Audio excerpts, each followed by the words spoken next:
রহমান রাহিম। অষ্টম শ্রেণীর প্রিয় শিক্ষার্থী বন্ধুরা, ম্যাথ টিউটর বিডি ইউটিউব চ্যানেলের পক্ষ থেকে তোমাদের সবাইকে স্বাগতম। আজ আমরা আলোচনা করব তোমাদের গণিত বইয়ের অনুশীলনী 5.1 অর্থাৎ পঞ্চম অধ্যায়ের বীজগণিতীয় ভগ্নাংশ এর উদাহরণ 2 এর সমাধান নিয়ে। মনোযোগ দিয়ে ভিডিওটি প্রথম থেকে শেষ পর্যন্ত দেখো, আশা করি উপকৃত হবে। তো চলো শুরু করা যাক আজকের পর্ব। উদাহরণ 2 কি আছে আমরা লক্ষ্য করি। উদাহরণ 2 বলা আছে যেখানে 3টি ভগ্নাংশ দেওয়া আছে।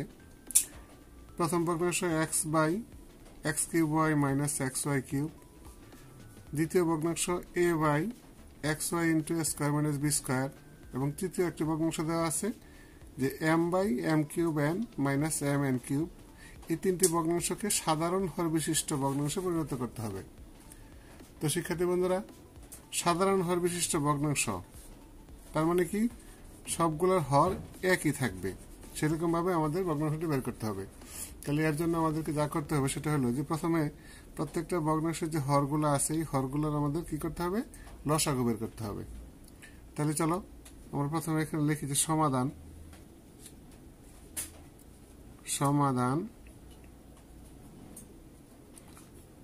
তাহলে আমরা এগুলো কি করব, সমাধান করব। তাহলে আমরা প্রথম ভগ্নাংশের যে হর সেই হরটা নিব আমরা এখানে। তাহলে আমরা লিখবো যে এখানে প্রথম ভগ্নাংশের হর, লক্ষ্য করো, প্রথম ভগ্নাংশের হর। প্রথম ভগ্নাংশের হর আমার কি দেওয়া আছে এখানে যে x cube y minus X Y cube. এটাকে আমরা দেখো এখান থেকে কি আমরা কমন যায় সেটা আমরা লিখবো এখানে। এখান থেকে আমরা কি কমন নিতে পারি, এখানে এক্স কিউব ওয়াই, এখানে এক্স ওয়াই, অর্থাৎ এক্স ওয়াই আমার কি কমন যায়। তাহলে আমরা কি পাই এখানে যে X square minus Y square, এটা আমরা এখানে পাই, লক্ষ্য করো। তাহলে আমরা প্রথম ভগ্নাংশ কি পাইলাম, হর পেলাম আমরা এটা। এবার আমরা দেখবো যে দ্বিতীয় ভগ্নাংশের হর কি আছে। দ্বিতীয় ভগ্নাংশের হর যদি আমরা লক্ষ্য করি তাহলে কি আছে এখানে এক্স ওয়াই ইন্টু এ স্কোয়ার মাইনাস বি স্কোয়ার। তাহলে আমরা এটাকে এভাবেই রাখবো, এটা আমরা আর কিছু করবো না। তাহলে আমরা কি পাইলাম যে এক্স ওয়াই ইন্টু এ স্কোয়ার মাইনাস বি স্কোয়ার। এবার আসো তৃতীয় ভগ্নাংশের হর। তৃতীয় ভগ্নাংশের হর যদি আমরা লক্ষ্য করি কি আছে এখানে যে M cube N minus M N cube. এখান থেকে আমরা কি করতে পারি, এখান থেকে আমরা এম এন কমন নিতে পারি। তাহলে দেখো কি থাকে, এম এন যদি আমরা কমন নেই তাহলে কি হয় এখানে M square minus N square থাকে। তো শিক্ষার্থী বন্ধুরা এখন লক্ষ্য করো, এই যে ভগ্নাংশগুলো আছে এই হরগুলো যদি আমরা লসাগু বের করি তাহলে আমরা কি পাই। তাহলে আমরা লিখবো এখানে যে হরগুলোর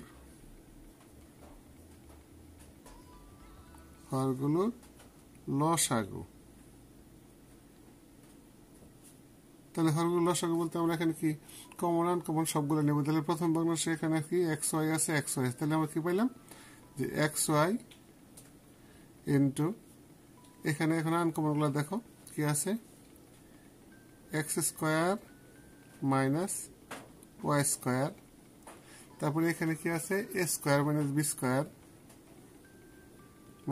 স্কোয়ার আর একটা কি আছে এখানে যে এম এন ইন্টু, আমরা এটা আগে লিখি M square minus N square into M N. তাহলে এটা আমরা পেলাম কি হরগুলো লসাগু। এখন যদি আমরা ভগ্নাংশগুলোকে সমহর বিশিষ্ট করতে চাই তাহলে আমাদের কি করা দরকার, যে এই ভগ্নাংশের যে হরগুলো লসাগু আমরা পাইলাম এই লসাগুকে আমরা প্রথম ভগ্নাংশের হর দ্বারা ভাগ করব। তারপরে আমরা কি করব, যে ভাগফল পাবো আমরা সেই ভাগফল দ্বারা কি করব, হর এবং লবকে গুণ করব। তাহলে লক্ষ্য করো এখানে আমরা কি পাই। তাহলে প্রথম ভগ্নাংশের যে হর আছে দেখো, আমরা যদি এটাকে এইটা দ্বারা ভাগ করি, আমরা একটু সংক্ষিপ্ত করি, তাহলে এটা দ্বারা ভাগ করলে কি হবে আমাদের এই যে প্রথম X Y into x square Y square এটা চলে যাবে। তাহলে কি হবে, থাকবে কি আমার এটা। তাহলে আমরা প্রথম ভগ্নাংশ লিখবো এখানে। প্রথম ভগ্নাংশ আমার কি আছে, আমার আছে এখানে যে x/, X cube Y minus X Y cube, এটা আমার আছে। তাহলে আমার যে পরবর্তী যে ভগ্নাংশ সেটা কি হবে দেখো, লক্ষ্য করো।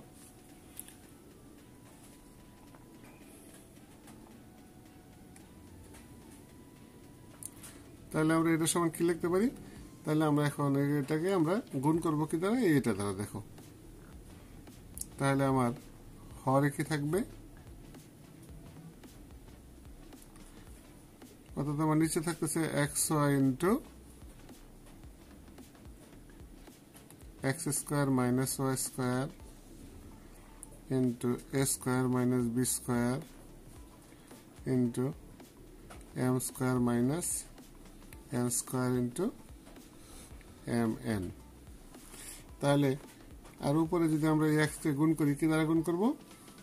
অর্থাৎ এই বাকি অংশটুকু দ্বারা। তাহলে আমরা কি লিখলাম এখানে, কি পাই? এক্স ইন্টু এ square minus B square into M square minus N square into M N. তাহলে এটা পেলাম আমরা প্রথম ভগ্নাংশ। তারপরে দেখো দ্বিতীয় ভগ্নাংশ কি আছে আমার? তাহলে দ্বিতীয় ভগ্নাংশ আছে আমার a divided by x Y into square minus B square. তাহলে a by x Y into A square minus B square. অর্থাৎ আমরা যদি এই লসাগুটাকে যদি আমরা ভাগ করি এটা দ্বারা, তাহলে আমাদের কি যাইতেছে? এক্স ওয়াই ইন্টু এ স্কোয়ার মাইনাস বি। তাহলে আমাদের কি থাকতেছে? X square minus Y square into M square minus N square into M N. তাহলে আমরা এখানে ভগ্নাংশ লিখবো যথারীতি পূর্বেরটার মতো। আমাদের কি হবে? হর কিন্তু একই হবে, অর্থাৎ x Y into x square minus Y square into এ square minus B square into M square minus N square into M N. তাহলে আমাদের কি গেল এখান থেকে? এখান থেকে চলে গেল এক্স ওয়াই ইন্টু এ স্কোয়ার মাইনাস বি স্কোয়ার। তাহলে আমার থাকলো কি? এটা। তাহলে এটা দ্বারা যদি আমরা গুণ করি তাহলে আমরা লিখবো কি, যে a into x square minus Y square into M square minus N square into M n. তো বন্ধুরা আশা করি বুঝতে পেরেছ। এবার আসো আমরা দেখবো যে তৃতীয় ভগ্নাংশ আমার কি ছিল। তাহলে আমাদের তৃতীয় ভগ্নাংশ ছিল কি? তৃতীয় ভগ্নাংশ ছিল M by M cube N. তাহলে আমরা লিখি এখানে M divided by M cube N minus M N cube. তাহলে আমরা যদি এটা দ্বারা ভাগ করি তাহলে কি যায় আমার? M N into M square minus N square, এটা চলে যাবে। তাহলে ভাগফল আমার থাকবে কি? X Y into x square minus Y square into x square minus B square. তাহলে আমরা কি করবো? যথারীতি আমার হর কিন্তু একই হবে, যে x Y into x square minus Y square into এ square minus B square into M square minus N square into M N. তাহলে যদি আমার এটা চলে তাহলে কি থাকতেছে আমার? তাহলে এইটুকু থাকতেছে এক্স ওয়াই ইন্টু এত। তাহলে আমরা এম কে গুণ করবো কি দ্বারা? তাহলে এম কে যদি আমরা গুণ করি তাহলে এখানে একটা এম এন আছে। তাহলে এই এম দ্বারা গুণ করলে কি হয় আমার? M square. লক্ষ্য করো এখানে আমার কি থাকতেছে তৃতীয় ভগ্নাংশের বেলায়? তৃতীয় ভগ্নাংশ ছিল আমার কি, যে এম বাই এত। তাহলে আমার এখানে হর ছিল কি? এত। এটা সহ গেলে কি থাকে আমার? X y. তাহলে m x y, m x y, m x Y into x square minus Y square into এ স্কোয়ার মাইনাস বি স্কোয়ার। তো বন্ধুরা আশা করি বুঝতে পারছি। তাহলে আমার কি হলো? আমার সমহর বিশিষ্ট যে ভগ্নাংশগুলো সেগুলো আমরা কি পাইলাম? এই একটা ভগ্নাংশ, এই একটা, এই একটা। তাহলে আমরা লিখবো এখানে যে নির্ণয় ভগ্নাংশগুলো আমরা এখানে সাজাই লিখতে পারি। অথবা আমরা লিখবো যে নির্ণয় ভগ্নাংশ।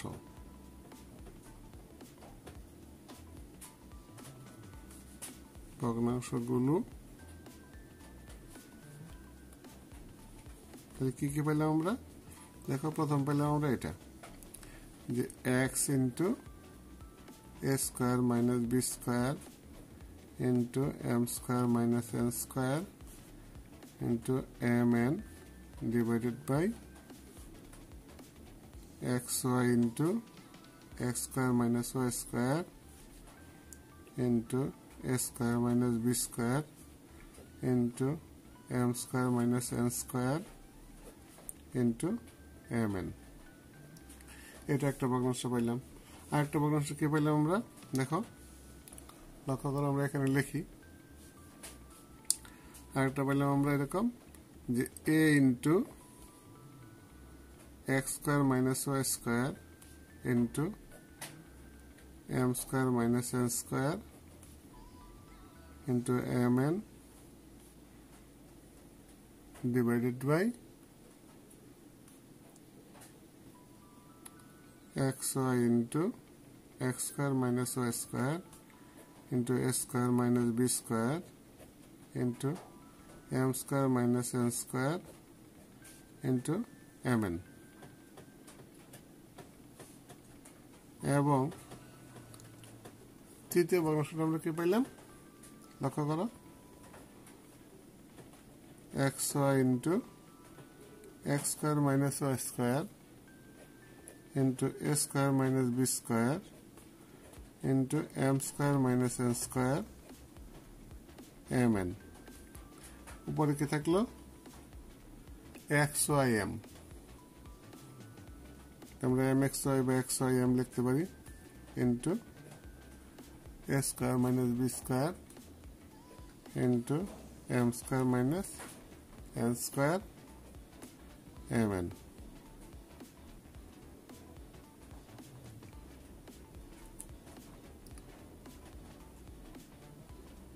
তাহলে কি পেলাম xym into x square minus y square তৃতীয় ভগ্নাংশ x square minus y square তাহলে এটা হলো x square minus y square তো শিক্ষার্থী বন্ধুরা এই হলো আমার সমহর বিশিষ্ট ভগ্নাংশ আমরা তিনটি ভগ্নাংশকেই যার হর একই রকম আছে তো আশা করি বুঝতে পেরেছো তাহলে এটাই হলো আমার কি উদাহরণ 2 এর आंसर তো বন্ধুরা এভাবেই আমরা কি করব এভাবে আমরা ভগ্নাংশগুলোকে সমহর বিশিষ্ট ভগ্নাংশে পরিণত করব তা আজ এ পর্যন্তই যদি ভিডিওটি তোমাদের কাছে ভালো লেগে থাকে তাহলে অবশ্যই একটি লাইক দিবে এবং এই সম্পর্কিত ভিডিও পাওয়ার জন্য পাশে থাকা বেল আইকনটি অন করে রাখবে যাতে নতুন ভিডিও আপলোড হওয়া মাত্রই তা তোমরা সহজেই পেতে পারো ভালো থাকো সবাই সুস্থ থাকো ধন্যবাদ সবাইকে